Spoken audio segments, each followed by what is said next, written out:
पश्चिम बंगाल का school service commission भर्ती घोटाला। इस मामले में पश्चिम बंगाल के मंत्री पार्थ चटर्जी गिरफ्तार हुए, फिर ममता सरकार ने उन्हें कैबिनेट से बर्खास्त कर दिया। घोटाले की जांच सीबीआई कर रही है। मामले में पैसों की हेरफेर को लेकर प्रवर्तन निदेशालय मनी लॉन्ड्रिंग रोकथाम कानून के तहत जांच कर रही है। नोट ही नोट बरामद हो रहे हैं। मंत्री पार्थ चटर्जी के करीबी अर्पिता मुखर्जी के 2 घरों से अब तक करीब 50 करोड़ रुपए कैश बरामद किए जा चुके हैं।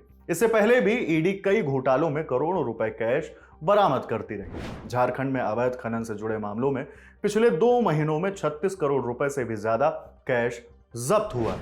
मई महीने में ईडी ने झारखंड की एक आईएएस अधिकारी पूजा सिंघल के सीए के घर से 17 करोड़ कैश बरामद किया था। इन जब्तियों की जो तस्वीरें सामने आई, उनमें नोटों का अंबार लगा दिखा। अब सवाल है कि ईडी इन पैसों का क्या करती है, ये पैसे कहां जमा होते हैं और उन पैसों का इस्तेमाल कैसे होता है।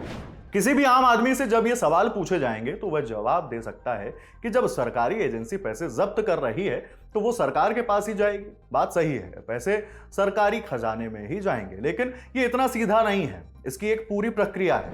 इस प्रक्रिया को जानने के लिए हमने बात की ईडी के पूर्व डेप्यूटी डायरेक्टर सत्येंद्र सिंह से। वो 36 साल ईडी में अपनी सेवा दे चुके हैं। साल 2019 में डेप्यूटी डायरेक्टर के पद से रिटायर हुए।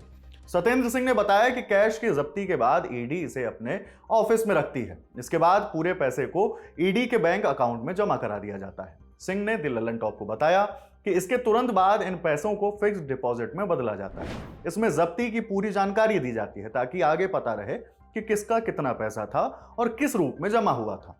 सत्येंद्र सिंह के मुताबिक जब कोर्ट में कोई व्यक्ति दोषी साबित हो जाता है तो ईडी उन पैसों को भारत सरकार के अकाउंट में ट्रांसफर कर देती है। फिर वो भारत सरकार का पैसा हो जाता है। सरकार अपने हिसाब से उन पैसों को खर्च करती है, चाहे वो विकास कार्यों में खर्च हो या सैलरी देने में। इसके अलावा पीड़ित पार्टी के पास भी पैसे जाते हैं। इसे एक उदाहरण से समझते हैं। विजय माल्या, नीरव मोदी और मेहुल चोकसी ने देश के सरकारी बैंकों को 22,000 करोड़ से ज्यादा का चूना लगाया। ये सभी विदेश भाग गए। ईडी ने मामले की जांच शुरू की और इन सभी की संपत्तियों को जब्त करना शुरू कर दिया। ईडी की वेबसाइट के मुताबिक अब तक इन सभी की 19,000 करोड़ रुपए से अधिक की संपत्ति अटैच की गई है।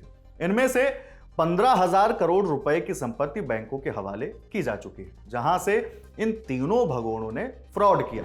अगर दोष साबित नहीं हुआ तो जिस व्यक्ति के पास से कैश बरामद किया गया होगा उसे जांच एजेंसी वापस लौटा देगी। फरवरी 2020 में दिल्ली हाईकोर्ट ने ऐसा ही एक आदेश दिया था। साल 1995 में ईडी ने एक ट्रैवल एजेंसी के मालिक से विदेशी लेन देन कानून के उल्लंघन के आरोप में 7.95 लाख रुपए जब्त किए थे। बाद में उस पर दोष साबित नहीं हुआ। दिल्ली हाईकोर्ट ने ईडी को निर्देश दिया था कि उस व्यक्ति को 6% ब्याज के साथ करीब 20 लाख रुपए लौटाए जाएं। कई बार ईडी मकानों, ऑफिस बिल्डिंग और अलग अलग तरह की संपत्तियों को भी जब्त करती है। सत्येंद्र सिंह बताते हैं कि अगर किसी मकान को अटैच करना हो तो पहले उसे खाली कराने का नोटिस दिया जाता है। इस नोटिस की टाइमिंग अलग अलग होती है। जब ये डेट खत्म होती है तो ईडी उस पर ताला लगाकर अपने अधिकार में ले लेती है। अगर कोई फैक्ट्री अटैच होती है तो केस चलने के दौरान उससे मिलने वाला प्रॉफिट ईडी के पास जाता है। पूर्व डेप्यूटी डायरेक्टर ने बताया कि संपत्ति जब्ती के बाद मामला दिल्ली में एजुकेटिंग अथॉरिटी के पास चला जाता है। मामले से जुड़े अलग अलग पार्टीज को भी नोटिस भेजा जाता है ताकि वो डिफेंड कर सकें। एजुकेटिंग अथॉरिटी के पास 180 दिनों का समय होता है कि वो अटैचमेंट को कंफर्म करे। कंफर्म करते ही ईडी उस एफडी अमाउंट को अपने अधिकार में ले लेती है। ये पैसे हमेशा कैश में नहीं रखे जाते हैं। वहीं इंडिया टुडे से जुड़े चिराग गोठी बताते हैं कि अगर आरोपी बरामद हुए पैसों की सही जानकारी देते हैं तो उनमें से सही स्रोत से आए पैसों या दूसरी संपत्तियों को एजेंसी लौटाती भी है।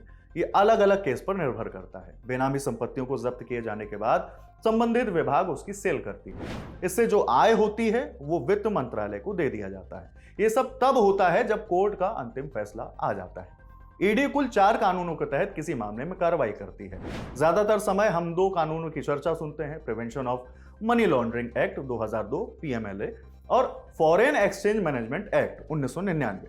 2 और कानून हैं जिनके तहत ईडी आर्थिक अपराध के मामलों में संपत्ति जब्ती और कार्रवाई करती है।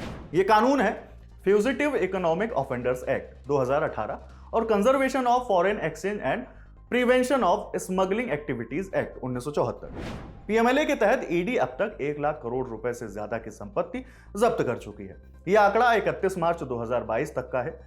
बुधवार 27 जुलाई को ही सुप्रीम कोर्ट ने पीएमएलए के तहत ईडी द्वारा छापेमारी, पूछताछ और गिरफ्तारी के अधिकार को वैध करार दिया था।